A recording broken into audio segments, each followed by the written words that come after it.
We moved to the guys protecting all those skill players, making them look good. You got to have time if you're a guy like Joe Burrow out there, so the big guys up front. The offensive line, I think we can take a look at your first and second team offensive line. Some names that are no surprises. You have Lane Johnson and Trent Williams, your two tackles. That was probably pretty easy for you. They were easy, no doubt. I think they're the two best tackles in the game, left tackle, right tackle, whatever you want to say. I think you can almost just say that. I mean, if Lane Johnson got moved over to left tackle, you'd go, oh, damn, who's better, him or Trent Williams? Or if you move Trent to right, you go, oh, damn, who's better, him or Lane? Thank God they don't play on the same side.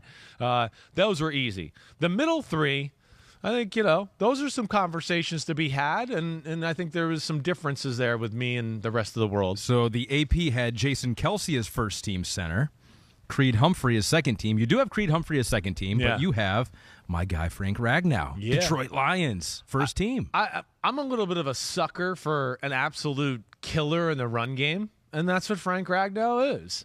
Again, Kelsey it was a hard one here.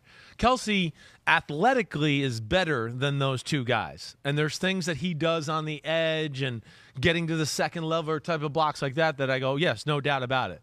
But if you ask me, like, who would be better, like, we want to run behind this guy and he's got to blow the nose tackle off the ball and we got to get 3 yards right here, I'm going to pick the other two guys to root out a big Chris Jones or Christian Wilkins type of player, right? I think that's where, they got a little bit of an advantage. Again, Jason Kelsey, I'm not mad that he's on there. I guess I'm a little surprised he was first team. But, yeah, I just look at Frank Ragnow as being in the prime of his career and the best center in the game right now. Left guard, you had Joel Bitonio for the Cleveland Browns, Joe Tooney for the Chiefs. Yeah. So you got a couple Chiefs on the second team offensive line. Yeah, I mean, Tooney and Creed Humphrey are really good. And Tooney, to me, and again, one of the reasons I think I picked the Chiefs is – hey, Orlando Brown, hey, Creed Humphrey we're talking about. Joe Tooney is arguably the best pass-blocking guard in football.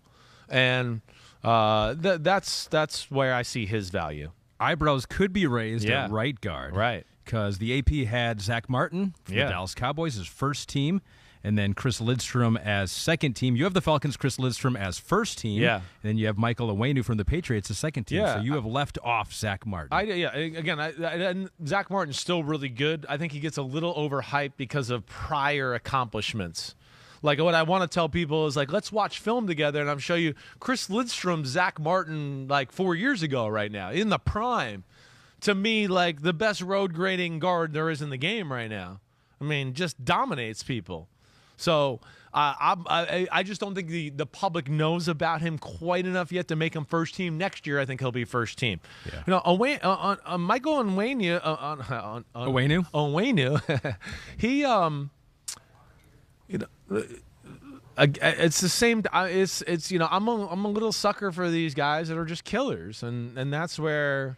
He's got position versatility, but he's a great guard, and he's unbelievable in the run game, and of course, good in pass protection too. And he was one of those guys that, I look at it here, and not that I try to be different, but I just go, damn, does nobody talk about this guy? I don't know. Every game I watch, they'd say, hey, we know the Patriots are going to run off the right guard, and nobody stops it, and they just run right up the middle. And it's, hey, we don't even have a good offensive coordinator or a passing game this year, but we can still run up the middle with Damian Harris and Ramondre Stevenson. And that's because of this guy. I think he's a hell of a player. Pete notes here that Quentin Nelson made the Pro Bowl over Owenu. There's no way that should have happened. No way. See, that's the name thing again. So Pete was talking about this with us before we started the podcast here today, and that has been the case a long time. Once you've established yourself as a name on the offensive line, in years past, it's hard. It's like, all right, you've established that you are the guy. Right. But I feel like we've come a long way. People are getting better. We're getting better at that. Yeah. We used to see guys that you would hang around the All-Pro team, and you're like, are you kidding me? They still think this guy's an All-Pro? Yeah. He should barely be starting for his own team, let alone All-Pro. And yes, I think there was a little. Hey, the thing that that's where the PFFs of the world are good. They've expanded people's knowledge. Now, sometimes it's a little too much. Like, this is the holy grail, and I don't always agree with that, right? And then the availability to film through PFF and other avenues, I do think has helped people out to go, wait, I can just watch 50 plays of these guys right now and just watch this guy. And so I do think it's improved in that area for sure.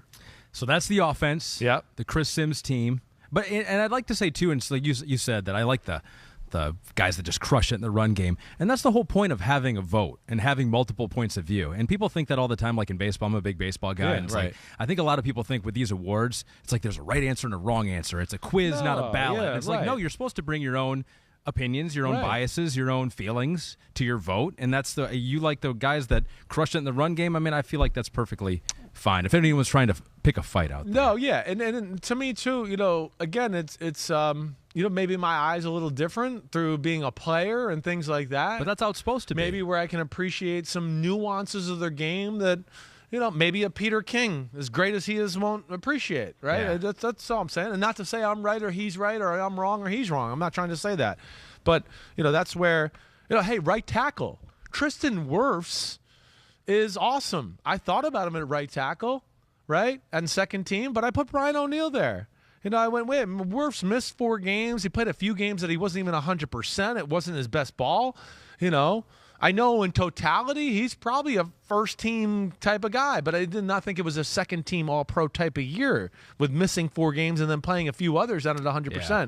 O'Neill is the reason, you see Kirk Cousins sitting back there all day long, waiting for Justin Jefferson 20 yards down the field all day, every day, right? He's, to me, another one of those guys where I go, nobody knows about this guy enough, and maybe that's where I'm a little biased sometimes, and I do give, if it's a tie, I give the unknown guy the tie goes to the runner that way. Yeah. Sure. I mean, it is probably the case that he is being overlooked, too. And so you're probably not wrong with that instinct. And I'm glad you gave some love to Brian O'Neill because I almost put him on the under-talked-about team. He just missed the cut even there. Can you believe that? But we give some love, and Chris does on the second team. That's the O. Thanks for watching, homies. Hit subscribe to see all my Unbuttoned videos. You get to see me, Ahmed Fareed, all the big player breakdowns, game breakdowns, player interviews, and my film analysis. So please subscribe. Chris Simms Unbuttoned. Peace out.